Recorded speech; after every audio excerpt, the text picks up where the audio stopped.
Hello student, आज हम second lecture start करने वाले हैं। B pharmacy fourth semester medicinal chemistry.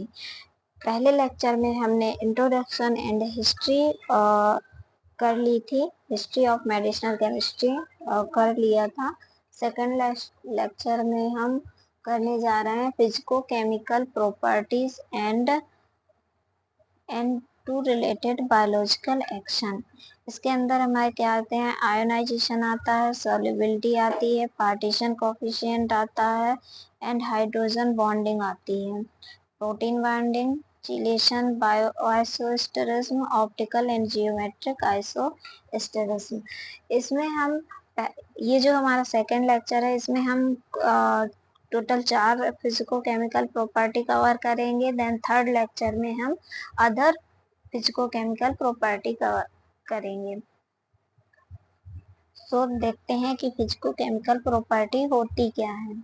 Physico chemical property जो होती है वो उसमें इससे क्या होता है, फार्माकोलॉजिकल जो भी अपना फार्माकोलॉजिकल और थेरापेटिक इफेक्ट होता है वो रिलेट करता है, डायरेक्ट रिलेट करता है फिजिकल एंड केमिकल प्रॉपर्टीज पर। फिजिकल एंड केमिकल प्रॉपर्टी पे डायरेक्ट रिलेट करता है। वो कैसे कि अगर किसी भी चीज की, किसी भी कंपाउंड की अगर प्रॉपर सॉल्युबिलिटी नहीं होगी तो वो डिसोल्यूशन नहीं होगा, उसका डिसॉल्व नहीं होगी तो एब्जॉर्प्शन कैसे होगा, एब्जॉर्प्शन नहीं होगा तो ड्रग सेल तक अपने टारगेट एक्शन तक कैसे पहुंचेगी। मतलब इस तरीके से फिजिकल और केमिकल प्रॉपर्टी प्रॉपर ना होने के कारण उसके जो फार्माकोलॉजिकल एंड जो थेरेपेटिक इफेक्ट है वो डायरेक्ट इन्फ्लुएंस करेगा। इसलिए हम इसमें देखते हैं कि प्रॉपर हमारे जो physical property and chemical property है वो प्रॉपर होनी चाहिए। सो हम इसमें स्टार्ट करेंगे सॉल्युबिलिटी और partition coefficient, hydrogen bonding, ionisation, ये 4 टॉपिक हम इसमें कवर करेंगे। सबसे पहला आता है अपना आयोनाइजेशन। आयोनाइजेशन जैसे वर्ड से क्लियर है कि किसी भी ड्रग का आयोनाइज्ड होना। जैसे कोई भी ड्रग है, जैसे ये ए फॉर्म ड्रग है जो कैसी है, अनआयोनाइज्ड फॉर्म में है। अनआयोनाइज्ड फॉर्म के बाद जब ये किस में कन्वर्ट होती है, ये कन्वर्ट होती है अपनी आयोनाइज्ड में। आयोनाइज्ड में जब कोई भी ड्रग कन्वर्ट होती है तो उसके ऊपर चार्ज आ जाता है। जैसे ये ए ड्रग है, ए ड्रग के ऊपर क्या हुआ, इसमें प्लस आ गया एंड ए के ऊपर माइनस चार्ज आ गया। ये क्या होता, चार्ज जब आता है, अगर प्लस चार्ज आया, अगर ये प्लस चार्ज आया तो ये क्या कहलाएगा, ये कैटायन कहलाएगा। और जो माइनस चार्ज आया है ये हमारा एन आयन कहलाएगा, एन आयन कहलाएगा।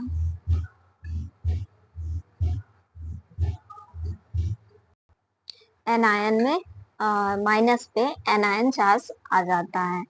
इसमें जैसे आप एग्जांपल लेकर चलें, कोई भी ड्रग है वो जब बॉडी के एंटर करती है तो वो कैसी होती है, अनआयोनाइज्ड फॉर्म में होती है। जैसे हम एक एग्जांपल लेकर चलेंगे, NaCl है, ये कैसी है, हमारी अनआयोनाइज्ड फॉर्म में है, अनआयोनाइज्ड फॉर्म में है। ये जो हमारा NaCl है ये कैसा है, अनआयोनाइज्ड फॉर्म में है। और जो हमारा Na+ आया है ये हमारा क्या है, कैटायन है। और जो हमारा Cl- आया ये कैसा है, एन आयन है। जब भी कोई ड्रग हमारी बॉडी में एंटर करती है वो कैसे फॉर्म में करती है, अनआयोनाइज्ड फॉर्म में होती है। और जैसे उसका डिसोल्यूशन होता है एब्जॉर्प्शन होने के लिए तो वो कैसे, किसमें, आयोनाइज्ड फॉर्म में आ जाती है। आयोनाइज्ड फॉर्म में कैटायन या एनायन में वो उसके मॉलिक्यूल टूट जाते हैं। उसके बाद जब भी हमारे सेल के अंदर एब्जॉर्प्शन हो गया, एब्जॉर्प्शन के बाद जैसे ही वो इसका डिस्ट्रीब्यूशन होता है सेल में, पूरी बॉडी में, होल बॉडी में जैसे ही डिस्ट्रीब्यूशन होगा तो क्या है, जो हमारी ड्रग है वो सेल्स में पेनेट्रेट करेगी, देन वो अपना बायोलॉजिकल एक्शन देगी। तो यहाँ पर क्या है, अगर सेल किसकी बनी हुई है, आप लोगों को पता होगा, जो ह्यूमन सेल है वो किससे बनी हुई है,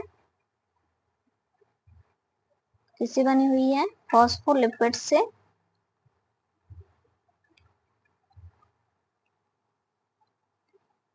लिपिड से बनी हुई है, फॉस्फोलिपिड से बनी हुई है, जिससे क्या होगी, जो भी ड्रग है वो लिपोफिलिक होगी, तभी वो सेल को पेनेट्रेट कर पाएगी, सेल के अंदर जा पाएगी। इसीलिए जो भी ड्रग हमारी बॉडी में एंटर करती है वो पहले तो अनआयोनाइज फॉर्म में होती है, जैसे ही उसे डिजोल्व और एब्जॉर्प्शन के लिए आयोनाइज फॉर्म में कन्वर्ट हो जाती है, फिर से ये वापस से सेल को पेनेट्रेट करने के लिए किसमें बदल जाती है?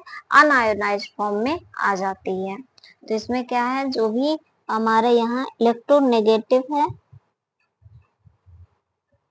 रिलीज करेगा वो कैटायन, और जो इलेक्ट्रॉन एक्सेप्ट करेगा वो एनायन। जैसे चार्ज से आपको समझ में आ रहा होगा कि इसकी क्या है, इसमें प्लस चार्ज है।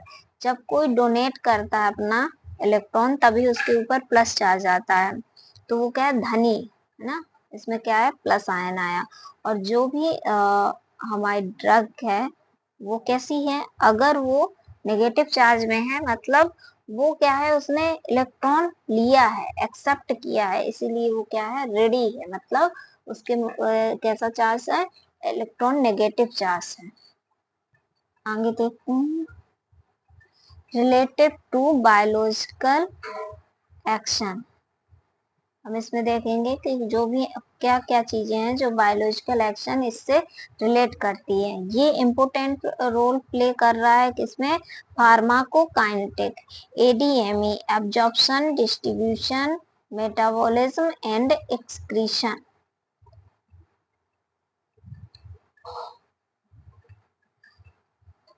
जो भी हमारे आप लोगों ने फार्माकोलॉजी पढ़ रखी होगी, फार्माकोकाइनेटिक क्या होता, वो जिसमें एडीएमई की स्टडी की जाती है, मतलब absorption, distributor, metabolism and excretion. इसका जो बैलेंस होता है वो प्रॉपर बना के रखते हैं आयोनाइज्ड एंड अनआयोनाइज्ड का। ये जो है वो बहुत ही ज्यादा इफेक्टिवल होता है फार्माकोकाइनेटिक के लिए। अनआयोनाइज्ड जो ड्रग है वो कैसी होगी, वो लिपोफिलिक नेचर में आएगी। लिपोफिलिक जो सेल को मेम्ब्रेन को क्रॉस करने में काम आएगी। सेल मेम्ब्रेन को क्रॉस करने के लिए लिपोफिलिक नेचर चाहिए पड़ता है कोई भी ड्रग की। क्यों चाहिए लिपोफिलिक नेचर, अभी हमने बताया जो हमारी सेल है, सेल मेम्ब्रेन, वो किससे बनी हुई है, फॉस्फोलिपिड से बनी हुई है।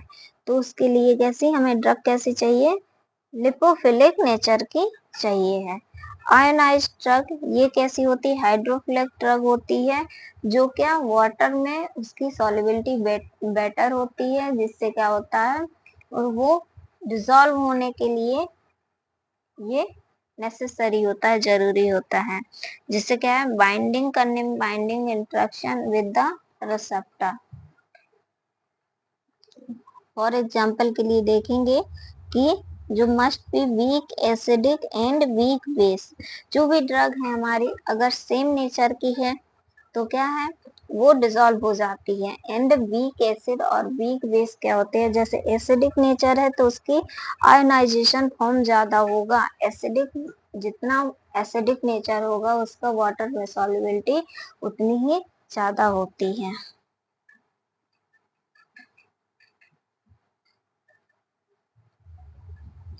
तो यहाँ पर हमारा क्या आयोनाइजेशन वाला कंप्लीट हो गया। आयोनाइजेशन में हमने क्या देखा, कोई भी ड्रग जो क्या है अनआयोनाइज्ड फॉर्म में बॉडी में एंटर करती है, देन वो अपने चार्ज लेकर आयोनाइज्ड फॉर्म में कन्वर्ट हो जाती है। जैसे हमने एक एग्जांपल लिया NaCl, NaCl में हमने देखा क्या, Na प्लस और Cl माइनस में कन्वर्ट हो रहा है।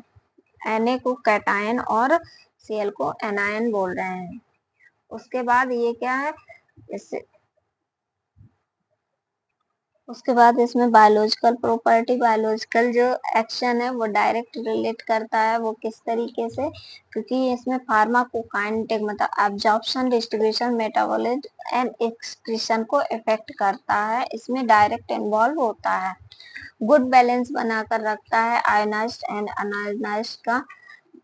नेक्स्ट है, आयोनाइज फॉर्म में जो ड्रग होती है वो लिपोफिलिक होती है, जो मेम्ब्रेन को क्रॉस करने में हेल्प करती है। देन आयनाइज फॉर्म जो होती है वो हाइड्रोफिलिक होती है, जो वाटर में बेटर सॉल्युबिलिटी प्रोड्यूस करती है।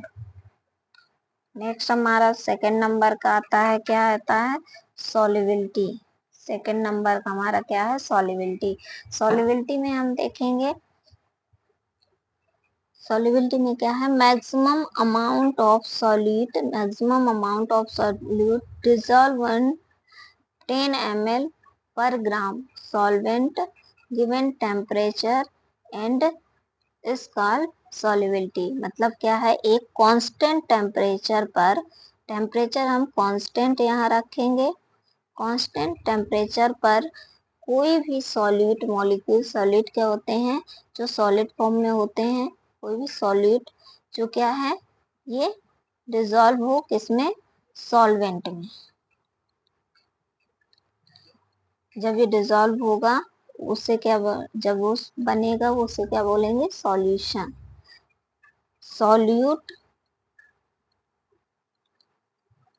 सॉल्यूट और सॉल्वेंट मिलकर क्या बनाते हैं, सॉल्यूशन बनाते हैं। तो कोई भी सॉल्वेंट हम लें, 10 ml हमने सॉल्वेंट लिया, 10 ml हमने सॉल्वेंट लिया और इसमें सॉल्यूट मिलाते गए, जितना amount, maximum amount of solute dissolve in solvent, कोई भी एक दिए गए सॉल्वेंट पर हम क्या करते हैं, सॉल्यूट को डिसॉल्व करते हैं एक कांस्टेंट टेम्परेचर पर, तो वो उसकी सॉल्युबिलिटी निकलती है कि एक टाइम बाद वो क्या होता है, उसमें डिसॉल्व होना बंद हो जाएगा, तो वो उसकी मैक्सिमम सॉल्युबिलिटी कहलाई। हमने जैसे वाटर लिया, 10 ml वाटर लिया, 10 ml हमने क्या किया, वाटर लिया, इसमें हम शुगर ऐड करते गए, थोड़ी सी की, उसके बाद फिर किया, फिर किया, फिर किया, एक टाइम ऐसा आएगा जब उसके अंदर जो शुगर है वो डिसॉल्व होना खत्म हो जाएगा, बंद हो जाएगा, तो वहां पर हम क्या करेंगे, उस सॉल्वेंट की ये मैक्सिमम सॉल्युबिलिटी कहलाएगी। ये किस किस पर डिपेंड करता है, देखेंगे, it is depend upon nature of solute, जैसे सॉल्वेंट और सॉल्यूट के नेचर पे डिपेंड करेगा। अगर वाटर सॉल्युबल सॉल्यूट है एंड वाटर के साथ डिसॉल्व करेंगे तो वो क्या होंगे, सॉल्यूट एंड सॉल्वेंट एक ही नेचर के, नेचर अगर बदल जाएगा तो वो उसमें डिसॉल्व हो। अब जैसे आप लोग देखें कि इथेनॉल या फिर ले लें और वाटर ले लें, अब इन्हें डिसॉल्व करे या फिर ऐसे सॉलिड पार्टिकल ले ले जो वाटर में सॉल्युबल ना हो, तो वो क्या होगा, उसकी सॉल्युबिलिटी नहीं निकलेगी। दूसरा इसमें, दूसरा क्या है, टेम्परेचर, टेम्परेचर इफेक्ट करेगा। जैसे अभी हमने एक एग्जांपल दिया था कि हम 10 ml या 100 ml वाटर लेते हैं, उसमें सॉलिड पार्टिकल शुगर ऐड करते हैं, जब हम शुगर ऐड करते जाएंगे एक टाइम ऐसा आएगा कि वो डिसॉल्व नहीं होगी। अब उसको अगर हीट दे देंगे, टेम्परेचर रेज कर देंगे, तो उसके से क्या होगा, वो डिसॉल्व हो जाएगा। फिर उसमें डिसॉल्व होने पर मतलब टेम्परेचर रेज करने से उसकी सॉल्युबिलिटी बढ़ती है।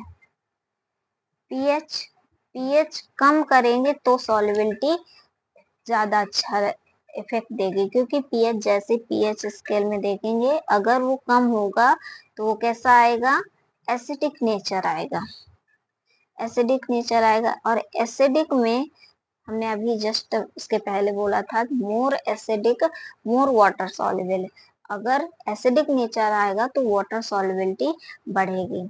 दूसरा प्रेशर, हम प्रेशर जनरेट करेंगे तो भी क्या होगा, सॉल्युबिलिटी बढ़ जाएगी। मतलब एक नॉर्मल सॉल्वेंट में, एक नॉर्मल प्रोसेस में हम सॉल्यूट को डिसॉल्व कर रहे थे, उसकी अपेक्षा अगर उसमें प्रेशर जनरेट करेंगे तो उसकी सॉल्युबिलिटी बढ़ जाएगी, टेम्परेचर रेज करेंगे तो भी सॉल्युबिलिटी बढ़ जाएगी, पीएच रेज कम करेंगे, इसमें एसिडिक नेचर लाएंगे तो वो क्या होगा, सॉल्युबिलिटी बढ़ जाएगी, एसिडिक नेचर लाएंगे तो सॉल्युबिलिटी वहाँ बढ़ेगी। नेक्स्ट जो आगे थियोटिकल पोर्शन आपको दिया गया है, ये वही चीजें लिखी हुई हैं जो अभी हमने बताया, इससे आप नोट्स बना सकते हैं प्रॉपर। इतना जो सफिशिएंट है, जो भी थ्योरी दी गई है इतना आपके एग्जाम में लिखने के लिए सफिशिएंट है, तो आप नोट्स भी इसी से बना सकते हैं। जैसे देख क्या लिखा हुआ है, the solubility substance given a temperature defined to ability of substance dissolve in solvent. अभी हमने बताया कि एक कांस्टेंट टेम्परेचर पर उस डिसॉल्व करने की सॉल्वेंट की एबिलिटी को उसकी सॉल्युबिलिटी कहते हैं। ये डिपेंड कर रही है कौन कौन से सॉल्यूट के नेचर पे एंड सॉल्वेंट के नेचर पे, एज वेल एज किस पे, टेम्परेचर, पीएच एंड प्रेशर पे। एटम के जो मॉलिक्यूल होते हैं उनमें ऑर्गेनिक सॉल्वेंट जो होते हैं, जैसे इथेनॉल हुआ, मिथेनॉल हुआ, अल्कोहल हुआ, ये वेरियस टाइप के बॉन्ड बनाते हैं, hydrogen bond, dipole dipole movement, dipole dipole bond, ionic bond, etc. ये सारे क्या होगा, सॉल्वेंट, ऑर्गेनिक सॉल्वेंट भी यूज किए जाते हैं सॉल्वेंटी को बढ़ाने के लिए। लास्ट इसमें क्या, force involve to solubility because they are solvent solvent solute solvent and ये क्या है, इंटरेक्ट करते हैं सॉल्युबिलिटी के लिए। तो आप इससे नोट्स बना सकते हैं। इसमें अब मेथड देखेंगे, मेथड क्या है, मेथड कौन कौन सी हैं। मेथड इम्प्रूव करने के लिए, सॉल्युबिलिटी को इम्प्रूव करने के लिए, किसी भी ड्रग की सॉल्युबिलिटी को इम्प्रूव करने के लिए क्या हम मेथड यूज कर सकते हैं। सबसे पहला आता है स्ट्रक्चर मॉडिफिकेशन। आप स्ट्रक्चर मॉडिफिकेशन में कहें तो कोई भी कंपाउंड है हमारा, जैसे ये ले लो बेंजीन, इसमें CH3 लगाया, ये क्या है, बेंजीन टोलीन कहलाएगी।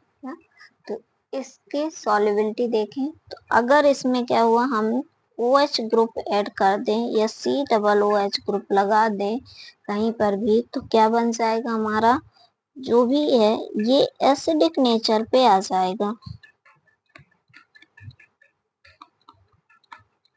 और अभी हमने जस्ट बताया कि जो एसिडिक नेचर होता है, एसिडिक नेचर होता है, ये यहाँ पर एसिडिक नेचर होता है, तो ये क्या करेगा, इसकी सॉल्युबिलिटी इनहेंस हो जाएगी। तो हम मेथड यूज कर सकते हैं सॉल्युबिलिटी, ड्रग, किसी भी ड्रग की सॉल्युबिलिटी को बढ़ाने के लिए उसके स्ट्रक्चर में मॉडिफिकेशन कर देंगे, तो उससे क्या होगा, सॉल्युबिलिटी इंप्रूव हो जाएगी। OH ग्रुप लगा देंगे, हाइड्रोक्सी ग्रुप लगा देंगे, तो वहां पर भी उसकी सॉल्युबिलिटी इंप्रूव होगी। एसिडिक ग्रुप लगा देंगे, वहां पर उसकी सॉल्युबिलिटी इंप्रूव होगी। दूसरा, इसके लिए को सॉल्वेंट यूज करें। को सॉल्वेंट में इथेनॉल हो गया, सॉर्बिटॉल हो गया, पॉलीप्रोपाइल ग्लाइकोसिन हो गया, PEG हो गया, ये सारे जो हैं ये इनका यूज करके को सॉल्वेंट होते हैं, जिससे सॉल्युबिलिटी को इनहांस करें। इम्प्लॉइंग टू सल्फेक्टेंट, सल्फेक्टेंट का SLS ना, ये सब यूज करके हम क्या करते हैं, सल्फेक्टेंट यूज करके भी हम इसकी सॉल्युबिलिटी को एनहांस कर सकते हैं। चौथा लास्ट आता है कॉम्प्लेक्सेशन, कॉम्प्लेक्सेशन की प्रोसेस करवा कर भी हम क्या कर सकते हैं, सॉल्युबिलिटी को एनहांस कर सकते हैं। नेक्स्ट देखेंगे इसमें इम्पोर्टेंस ऑफ सॉल्युबिलिटी, सॉल्युबिलिटी के इम्पोर्टेंस क्या है, क्यों जरूरी है सॉल्युबिलिटी प्रॉपर, कि इसकी सॉल्युबिलिटी किसी भी कंपाउंड, किसी भी ड्रग की सॉल्युबिलिटी प्रॉपर रहे। इसके लिए क्या है, solubility, solubility concept important for pharmacist because the govern of preparation liquid dosage form of drug to be solution before absorb body produce biological action। अब यहाँ पर क्या है, इसका मतलब है सॉल्युबिलिटी जरूरी है, इम्पोर्टेंट है, क्योंकि हम प्रिपरेशन में लिक्विड डोजेस फॉर्म बनाते हैं जिसमें सॉल्युबिलिटी होनी चाहिए। सॉल्युबिलिटी प्रेजेंट होगी तभी तो लिक्विड डोजेस फॉर्म बनेंगे, उसे ऑब्जर्व करेंगे, जब उसकी सॉल्युबिलिटी होगी तभी वो क्या होगा, ऑब्जर्व होगा और वो अपना बायोलॉजिकल एक्शन शो कर पाएगा। सॉल्युबिलिटी होने की वजह से ही उसमें solution form to the interact with receptor, receptor से जाकर इंटरेक्ट कर पाएंगे। अगर सॉल्युबिलिटी होगी तभी ऑब्जर्व हो पाएंगे, ऑब्जर्व होंगे, डिस्ट्रीब्यूशन होगा, डिस्ट्रीब्यूशन होगा तो रिसेप्टर से जाकर बाइंड करेंगे, देन अपना बायोलॉजिकल एक्टिविटी शो करेंगे। अब यहाँ आप लोगों को फार्माकोलॉजी में आप पढ़ ही रहे होंगे कि रिसेप्टर क्या होते हैं। रिसेप्टर ऐसे मैक्रोमोलिक्यूल होते हैं जो सेल के surface and inter in the cells के सरफेस पर प्रेजेंट होते हैं, सेल के सरफेस पर प्रेजेंट होते हैं। जब कोई एगोनिस्ट आता है तो उसके बाइंड करके उसका बायोलॉजिकल अथवा फार्माकोलॉजिकल एक्शन प्रोड्यूस करता है। तो यहाँ पर हमने आयोनाइजेशन कर लिया, सॉल्युबिलिटी कर ली। थर्ड हमारा आता है पार्टीशन कोफिशिएंट। पार्टीशन कोफिशिएंट से हम चेक करते हैं कि किस ड्रग की उसकी सॉल्युबिलिटी किस नेचर का है, मतलब कोई भी ड्रग की सॉल्युबिलिटी कौन से नेचर के सॉल्वेंट में है। किसी भी सॉल्यूट के हम नेचर को, सॉल्यूट एंड सॉल्वेंट का नेचर क्या है ये हम चेक करते हैं। नेचर इसमें चेक करेंगे कि सॉल्वेंट किस नेचर का है, मतलब सॉल्यूट जो है वो हमारे कौन से नेचर के सॉल्वेंट में डिसॉल्व हो रही है, ये हम पार्टीशन कोफिशिएंट में देखते हैं। पार्टीशन कोफिशिएंट में हम क्या देख रहे होते हैं, जैसे आप लोगों का एक मेथड होती है जिसमें एक एपरेटस होता है, उस एपरेटस में क्या होता है, इस तरीके से दो सॉल्वेंट भर दिए जाते हैं। जैसे ये हुआ, ये इसमें क्या है, वाटर यहाँ पर फिल कर दिया, यहाँ पर कोई भी इथेनॉल फिल कर दिया, और हमने यहाँ से कोई भी सॉल्यूट डाला तो जो भी सॉल्यूट हमारा क्या होगा, वाटर सॉल्युबल होगा, वो यहाँ पर सॉल्यूशन बना लेगा, मतलब डिसॉल्व हो जाएगा।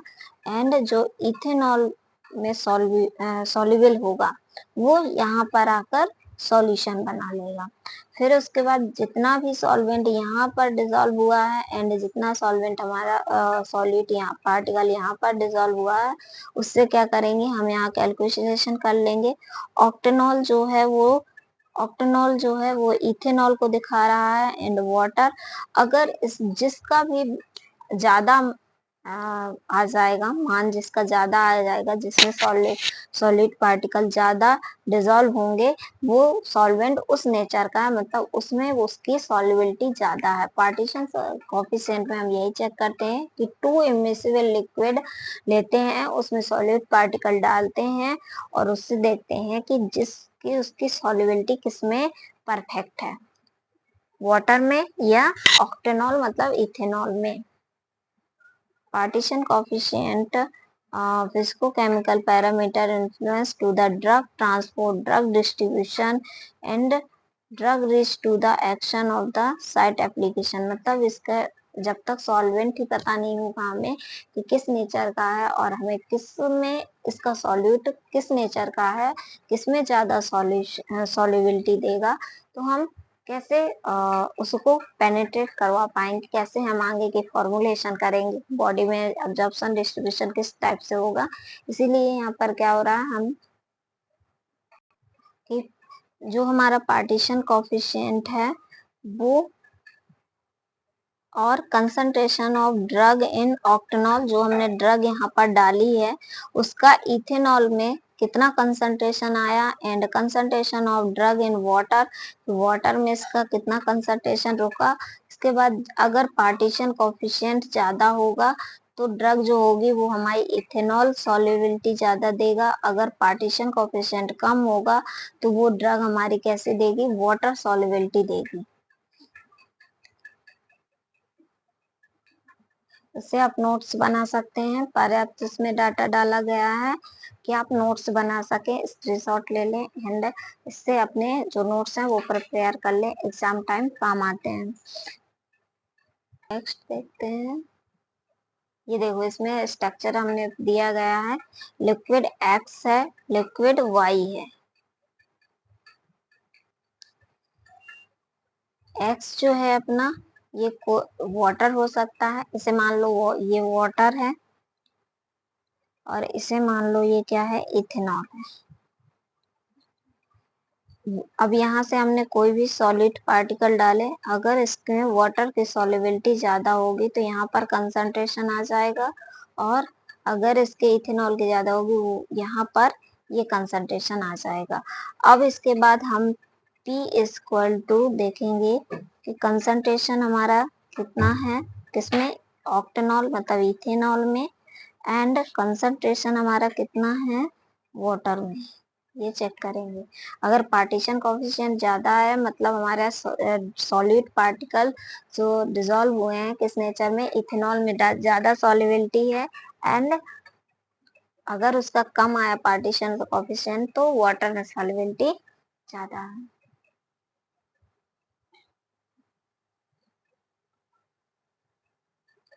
ये फॉर्मूला के दिए गए हैं। 1 ऑक्टेनॉल लिपिड फेस और जो it is polar and non polar region, PW जो इजीली मेजर कर रहा है and correlate to the biological property.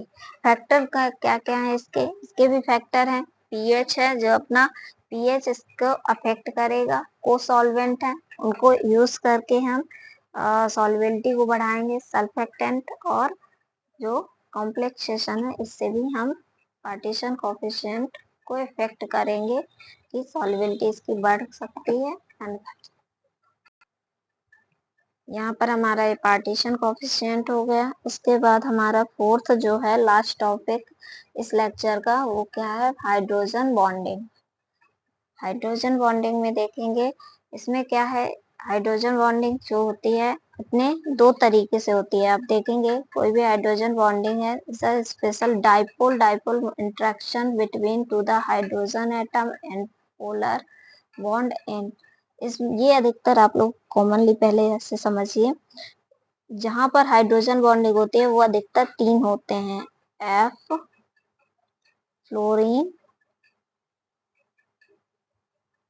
Fluorine oxygen and nitrogen. Fluorine oxygen and nitrogen यहाँ पर क्या है, ये इनकी इलेक्ट्रोनेगेटिविटी सबसे ज्यादा होती है। सल्फर की भी होती है लेकिन इन 3 की ज्यादा होती है। किसकी, fluorine, hydrogen and oxygen, sorry nitrogen and oxygen की। इनकी इलेक्ट्रोनेगेटिविटी ज्यादा होने के कारण जो हाइड्रोजन बॉन्ड है इनके साथ फ्रीली बन जाते हैं। ये क्या है अपने इनकी नेगेटिविटी ज्यादा होने के कारण ये जो हाइड्रोजन बॉन्ड है इन्हें अट्रैक्ट करते हैं अपने साइड, जिससे क्या होता है इनमें बॉन्ड बना लेते हैं। हाइड्रोजन डाइपोल डाइपोल इंटरेक्शन करके हाइड्रोजन के साथ बॉन्ड बना लेंगे।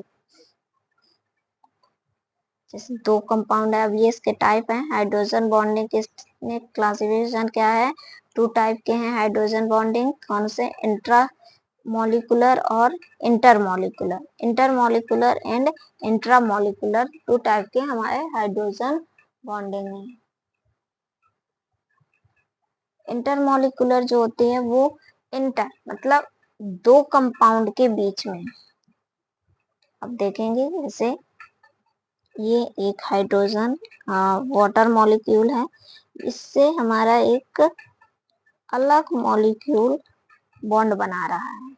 मतलब 2 मॉलिक्यूल, 2 अलग अलग मॉलिक्यूल आपस में बॉन्ड बनाते हैं, वो इंटर मॉलिक्यूल कहलाता है।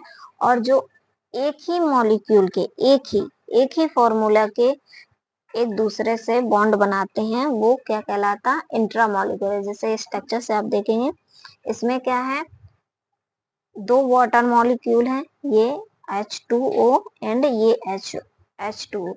ये क्या है, यहाँ पर ये बॉन्ड बना हुआ है, ये क्या है, इंटरमॉलिक्यूलर। NH3 एंड NH3 यहाँ पर क्या है, एक दूसरे के साथ बॉन्ड बनाए हैं, 2 मॉलिक्यूल हैं एक दूसरे के साथ बॉन्ड बनाए हैं, तो ये क्या है, इंट्रामॉलिक्यूलर हाइड्रोजन बॉन्डिंग।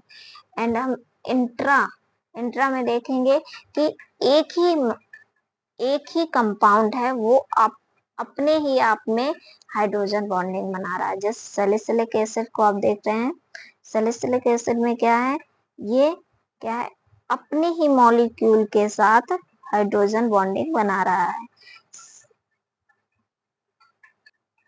इसमें क्या हो रहा है, ये बेंजीन ग्रुप है, बेंजीन ग्रुप में OH ग्रुप लगा हुआ है, O एंड H। देन ये एसिड ग्रुप COOH ग्रुप लगा हुआ है। ये O हमारा ये वाला O किससे, हाइड्रोजन से जाकर अपने आप ही एक ही मॉलिक्यूल है लेकिन वो क्या हाइड्रोजन के साथ बॉन्ड बना रहा है, तो ये क्या है, इंट्रामॉलिक्यूलर। इंटरमॉलिक्यूलर में 2 अलग अलग कंपाउंड होते हैं, 2 अलग अलग कंपाउंड एक दूसरे के साथ बॉन्ड बना रहे होते हैं, वो क्या होते हैं, इंटरमॉलिक्यूलर। और जो एक ही कंपाउंड आपस में हाइड्रोजन बॉन्डिंग बना रहा होता है वो कैसा है, इंट्रामॉलिक्यूलर। इसका यूज क्या है देखेंगे। इसमें थ्योरी जो आपको दी गई है ये आपके नोट्स के लिए है, बना लीजिएगा।